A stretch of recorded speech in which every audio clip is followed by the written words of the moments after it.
Yo, this is Steve Forbes. You guys need to check out dumbout.net, man. Don't be a dummy, man. Check it out. Check it out. Ladies and gentlemen, it's the knockout blow.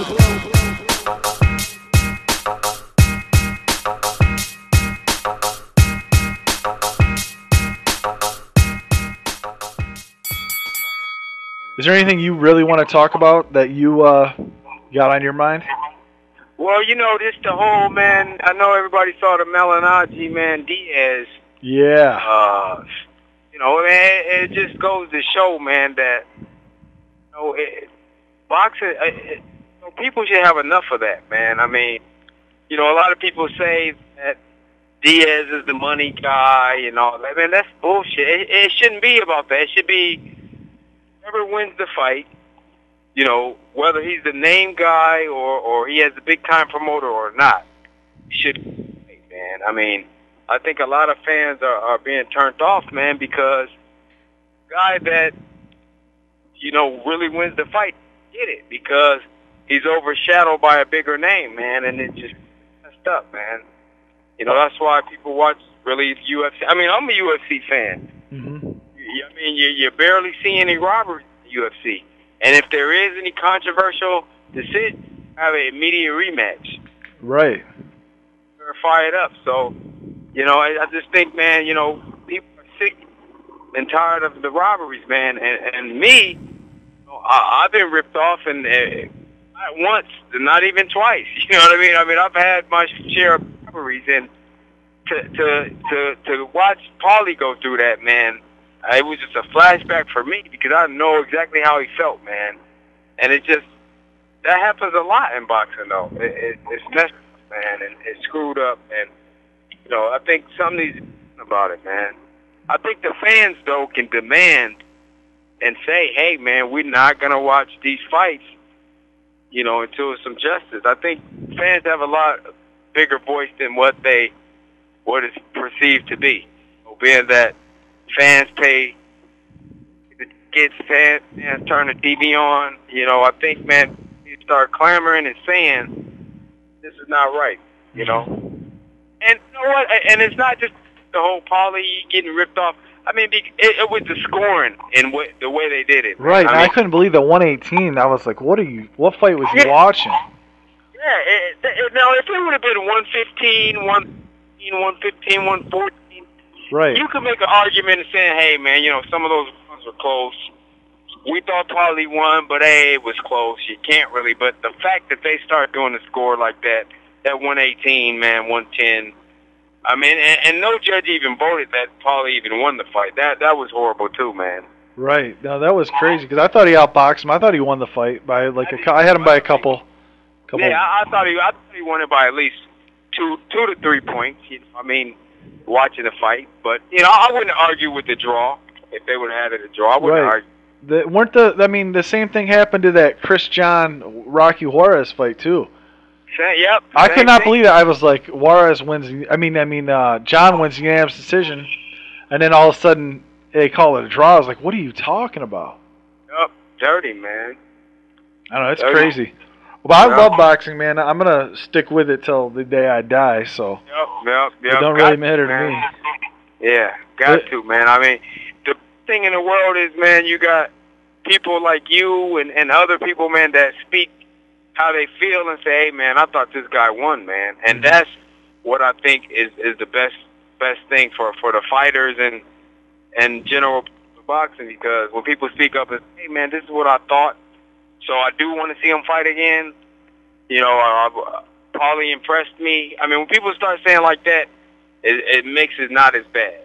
But, you know, I think people, man, hopefully, man, they start really, you know, voicing their opinion, man, a lot more and saying, man, that's garbage. Right. But boxing is the best sport to me. But, you know, I love boxing, so. For sure, me too. Yeah. That's another reason why we're doing this website is because my boy, he writes all the MMA stuff.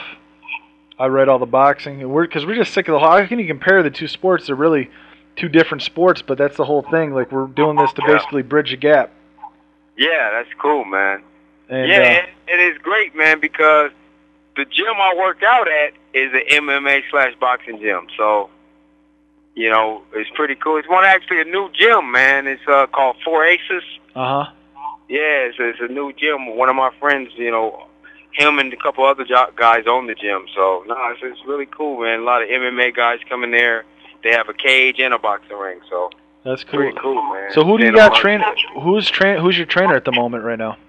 We all work with Billy Hearns, and I also got my buddy who came here. You know, he's from England. His brother is Ricky Hatton's trainer, and he's one of the owners of the gym named Asa Beard. I've been working with him too. Yeah, Billy Hearns, man. That is a Detroit name if I ever heard one. Yeah, Billy Hearns, man. Wow. Yeah. That's cool, yeah.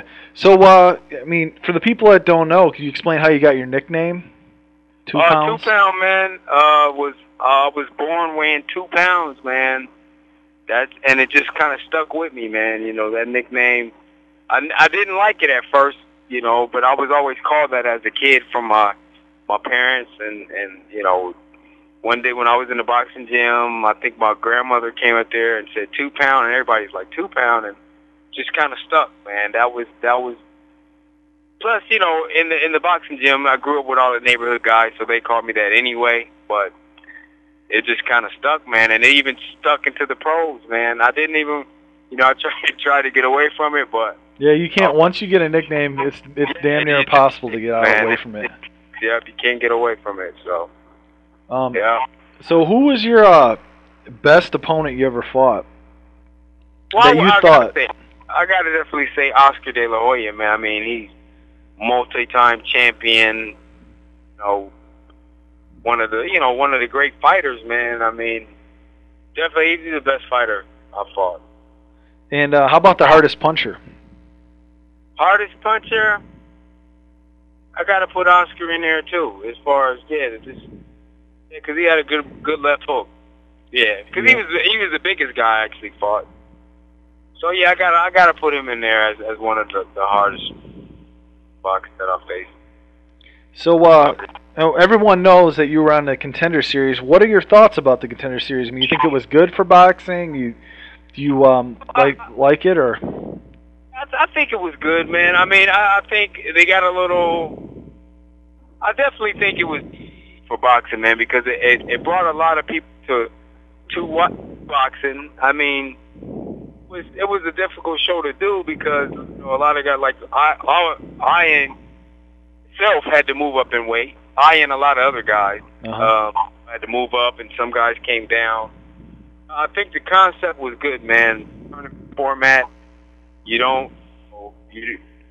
When you fight, you win the money as you go. And when you make it to the end, you get the big prizes. Whether it's first or second place, you know, you get kind of, you know, a big payday. So I like that, man. I mean, it was definitely a tough type of thing to do, to fight and then fight 3 days later. But no, it was good for boxing, man, because it brought a lot of viewers that wasn't fans of boxing into it. Right. And definitely opened up a lot of doors for myself after being a champion before, man. I mean, I've gotten more known doing that than before, you know. So I definitely appreciate doing it. It was a good opportunity.